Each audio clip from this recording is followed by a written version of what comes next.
नमस्कार।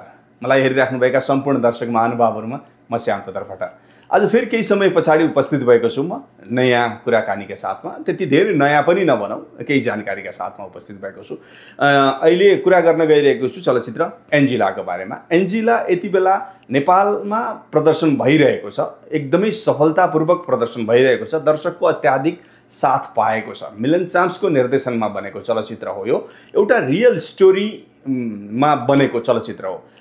नेपाली फुटबलको क्याप्टेन, महिला क्याप्टेन भनौं अन्जिला तुम्बापो सुब्बाको एउटा रियल स्टोरीमा बनेको चलचित्र हो। उनको संघर्षको कथा हो एन्जिला।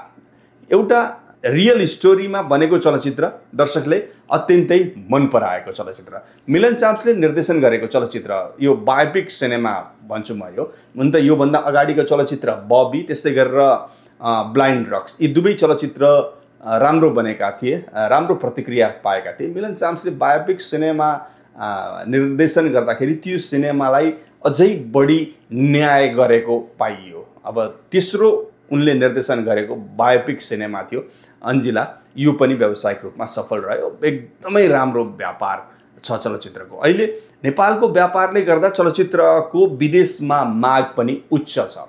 अब यो चलचित्र क्यानाडामा पनि भित्रँदैछ।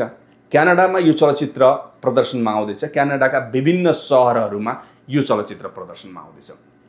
यो चलचित्रको क्यानाडा राइटको जिम्मा जीआर भण्डारी र निश्चल पौडेल, यी दुईको सहकार्यमा यो चलचित्र क्यानाडामा भित्रिएको छ। यी दुईले टिमवर्क गर्दै आइरहेका छन्। यो चलचित्र भन्दा अगाडि पनि यो इभेन्टको, यो संस्थाको सहकार्यमा केही इभेन्टहरू आयोजना भए। त्यस्तै गरेर चलचित्र पनि क्यानाडामा प्रदर्शन हुँदै आइरहेका थिए। अब चलचित्र अन्जिला पनि प्रदर्शनमा आउँदैछ क्यानाडामा। अब कुन कुन मितिमा विभिन्न शहरमा प्रदर्शनमा आउँदैछ भन्ने कुरा चाहिँ पछाडि भन्दै गरौँला। आज यो चलचित्रको केही कुरा गर्न गइरहेको छु आगन इभेन्ट्सका चेयरम्यान जीआर भण्डारीसँग। म नेपाली चलचित्रको क्यानाडामा बजार कस्तो छ? क्यानाडामा नेपाली सिनेमाको मार्केट अहिले पछिल्लो समयमा राम्रो हुँदै गएको छ। पहिलाको तुलनामा अलिकति मान्छेहरू पनि बढेको, सिनेमाप्रति अलिकति रुचि पनि बढेको देखिएको छ। पहिलेको तुलनामा नेपाली चलचित्रको बजार क्यानाडामा बढेको हो त? अनि कस्तो छ भने अब पहिला नेपाली सिनेमाहरू, नेपाली मुभीहरू चाहिँ पहिला लगभग एउटै प्याटर्नको मुभीहरू हुन्थ्यो। त्यो हुँदाखेरि अलिकति न्यू जेनेरेसन भनौँ, अहिलेको युवा पुस्ताले अलिकति नहेरेको पनि हामीले अब अनुभव गरेकै कुरा हो हैन। अब पछिल्लो समयमा मुभीहरू अलिकति जे होस् यङ जेनेरेसनलाई पनि कभर हुने खालको अलिकति राम्रो स्तरमा गएर बनिरहेको र अन्तर्राष्ट्रिय बजारमा पहिला नेपालमा मात्रै बढी चल्ने हुन्थ्यो। अहिले चाहिँ लगभग नेपाल र बाहिर चाहिँ भनौँ न डिस्ट्रिब्युसन लगायत कम्पेयर गर्दा नै आधा आधा जस्तो देखिन्छ। अब अर्को क्यानाडाको परिप्रेक्ष्यमा भन्नुहुन्छ भने 2020 भन्दा यता 21 भन्दा यता विशेष त अब अलिकति मान्छेहरू पनि बढेको नेपाली। पहिला अलिकति सङ्ख्या अत्यन्तै न्यून थियो। अहिले क्रमशः मान्छेहरूको बढ्दो जनसङ्ख्या र फ्रिक्वेन्टली मुभीहरू अहिले चाहिँ कोही न कोहीले भित्राइरहेको र आइरहेको हुँदा पनि अहिले बिस्तारै राम्रो हुँदैछ। नेपाली चलचित्र क्यानाडामा प्रदर्शन हुँदाखेरि चलचित्रको अनलाइन टिकट किनेर दर्शकहरू हलमा जाने अवस्था कतिको छ या पुससेल गर्नुपर्ने अवस्था छ? होइन, अनेस्टली भन्दा अब क्यानाडाको अहिलेको बजार हेर्दाखेरि सकभर पुससेलमै छ। स्वतःस्फूर्त टिकट लिएर जानलाई अब वर्षमा एक दुईवटा मुभीहरू त्यस्तो आउँछ। जस्तो मैले पहिला हामीले अब सारङ्गी चलाउँदाखेरि त्यतिखेर हामीले टिकट प्रिन्ट नै गरेर बाँडेनौँ होइन, अनलाइन खोल्यौँ। अनलाइन खोल्दाखेरि स्वतःस्फूर्त रूपमा भनौँ 4वटासम्म एउटा ठाउँमा सो गयो। अब त्यो गयो भन्दैमा अरू फिल्मलाई पनि सोही सर अनलाइनमै भर पर्ने अवस्था चाहिँ छैन। अब पुससेल गर्नै पर्ने हुन्छ। साथीभाइ सर्कलहरू लोकल हाम्रो अब कम्युनिटीबाट नै पुससेल गरेर नै चलिरहेको छ यहाँ चाहिँ। क्यानाडामा नेपाली चलचित्र कस्तो खालको चलचित्र हेर्न दर्शकले रुचाउनुहुन्छ त? स्पेसल्ली क्यानाडाको परिप्रेक्ष्यमा हेर्दाखेरि हामीले डिफ्रेन्ट जनराको मुभीहरू गरेर हेऱ्यौँ होइन। त्यसबाट आएको अनुभव के छ भने अलिकति यहाँ बसोबास गर्ने जस्तो हाम्रो गल्फतिर हुनुहुन्छ प्रायः सिङ्गलहरू बस्नुहुन्छ नि त वहाँ। अब जस्तो हाम्रो यहाँ अमेरिका क्यानाडामा लगभग पारिवारिक वातावरणमा बस्ने फ्यामिलीसित बस्ने खालको सङ्ख्या चाहिँ ठुलो छ होइन। जस्तो बुवा आमाको पिँढीदेखि हामी भयो हाम्रा पनि बच्चाहरू भनेर एउटा पारिवारिक खालको छ। त्यो भएर एउटा सोसियल ड्रामा र भनौँ न नेपालमा जस्तो हामी यहाँ बस्दाखेरि उहाँ चाहिँ डाँडा काँडा देखाएको भनौँ न दुःख जस्तो बुवाहरूले पहिलाका दुःखहरू देखाएको पारिवारिक परिवेशको चलचित्रहरू चाहिँ चलेको पाएँ मैले। नेपाली चाहिँ पहिला चाहिँ के थियो भने एउटै खालको मुभीहरू बन्थ्यो हाम्रो होइन। कथाहरू पनि लगभग गेस गर्न सक्ने खालको हुन्थ्यो। अहिले चाहिँ राम्रो छ। त्यही हो यहाँ चाहिँ मैले पाएको चाहिँ पारिवारिक परिवेशका चलचित्रहरू अलिकति मान्छेले रुचाउनुहुन्छ। एन्जिला पक्कै पनि नेपालमा चले अनुसार चाहिँ जस राम्रै आशावादी छु म। एउटा त एन्जिला यो मुभी बनेकै एउटा उद्देश्य छ होइन।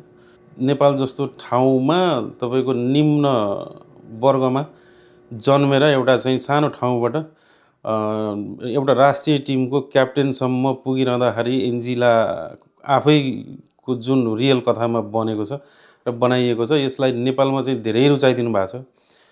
नेपालमा राम्रो रुचाइएको कारण नै हामीले यो फिल्मलाई क्यानाडाभित्र ल्याएका छौँ होइन।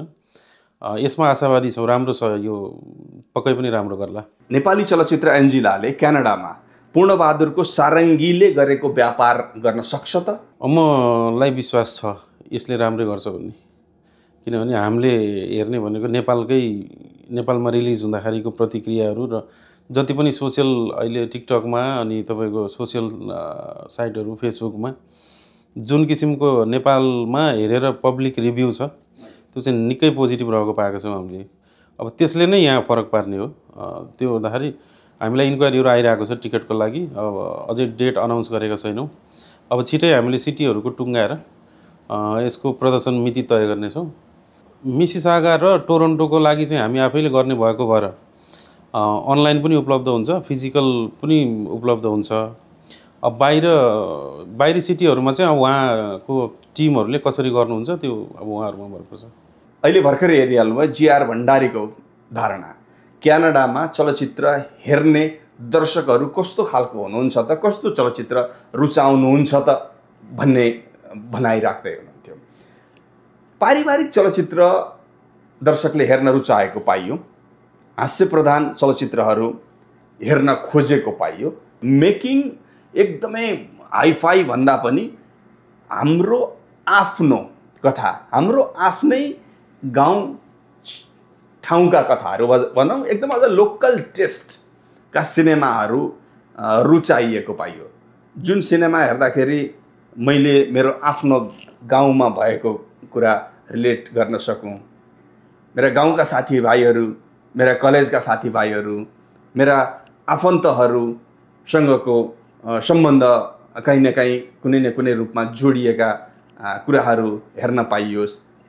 यस्ता कुराहरू एउटा पारिवारिक वातावरणमा बनेका सिनेमाहरू बढी रुचाइएको हेर्न पाइयो। जुन सिनेमा एकदमै खर्च गरेर मेहनत गरेर एउटा राम्रो दक्ष प्राविधिकहरू जोडिएर बनाएको सिनेमा छ, त्यो सिनेमाले राम्रो व्यापार गर्यो, रेकर्ड ब्रेक गर्यो भनेदेखि अरूलाई पनि त्यही लेभलको सिनेमाहरू, त्यही स्तरको सिनेमाहरू निर्माण गर्नका लागि, लगानी गर्नका लागि चाहिँ अलिकति जोस जाँगर आउँछ। कहिलेकाहीँ चाहिँ हामीले सोचेभन्दा अलग किसिमको नतिजाहरू, सोचेभन्दा फरक नतिजाहरू आइदियो भने सिनेमाले व्यापार गर्नका लागि पनि त्यो किसिमको इन्भेस्टमेन्ट नभएको सिनेमाले सम्पूर्ण रेकर्डहरू तोड्ने किसिमका व्यापारहरू गरिदिँदाखेरि कहिलेकाहीँ जसले लगानी खर्चिएर सिनेमा बनाइरहनु भएको छ उहाँहरूको पनि कहीँ न कहीँ कुनै न कुनै रूपमा चाहिँ अलिकति मन खुम्चिन सक्छ सिनेमा निर्माण गर्नका लागि।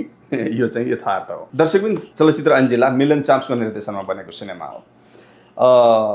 एउटा व्यावसायिक रूपमा सफल सिनेमा हो। चलचित्रको प्रदर्शन हुँदाखेरि जुन अनुपातमा यसले मल्टिप्लेक्समा आफ्नो सो पाएको थियो, जति दिनहरू बढ्दै गयो आफ्नो सोको सङ्ख्या पनि त्यति थप्दै गइरहेको छ। बिहानको सो पनि हाउसफुल भएको छ। मध्यरातिको सो पनि हाउसफुल छ, दिउँसोको त कुरै नगरौँ। अब यसले नेपाली चलचित्र हेर्ने दर्शक चाहिँ कमी भएको छैन है। हामीले कहिलेकाहीँ भन्छौँ नि नेपाली सिनेमा हेर्ने दर्शक कमी भयो, नेपाली सिनेमा हेर्ने दर्शकहरू बाहिरिनु भयो, अब के गर्ने कसो गर्ने भन्ने कुराहरू गरिरहेका हुन्छौँ। एउटा दर्शकको मन छुने कथामा, दर्शकलाई मनपर्ने कथामा हाम्रो आफ्नै कथाहरूलाई पर्दामा उतार्न सकियो भनेदेखि दर्शकको साथ पाइन्छ भन्ने पछिल्लो उदाहरण हो चलचित्र अन्जिलाको व्यापार। जसरी एउटा राम्रो सिनेमालाई कहीँ न कहीँ कुनै न कुनै रूपमा तपाईँले चाहिँ सहयोग गरिराख्नु भएको छ, त्यसरी नै यो सिनेमालाई पनि अझै बढी साथ र सहयोग दिनुहुनेछ भन्ने विश्वास मैले लिएको छु। केही कुरा राखेँ, केही भनाइ राखेँ। मेरो मात्रै नभएर चलचित्र एन्जिलाका क्यानाडा डिस्ट्रिब्युटर आगन इभेन्ट्सका चेयरम्यान जीआर भण्डारीका केही धारणाहरू पनि आजको यो बसाइमा राखेँ। आगामी दिनहरूमा अझै कुराहरू गर्दै जाउँला। यति बेलासम्म हेरेर साथ दिनुभयो तपाईँ सम्पूर्णलाई धन्यवाद। यति बेला मलाई सघाइरहने हुने मेरो भाइ उत्तरलाई धेरै धेरै धन्यवाद भन्दै मलाई पनि बिदा दिनुहोस्। नमस्कार।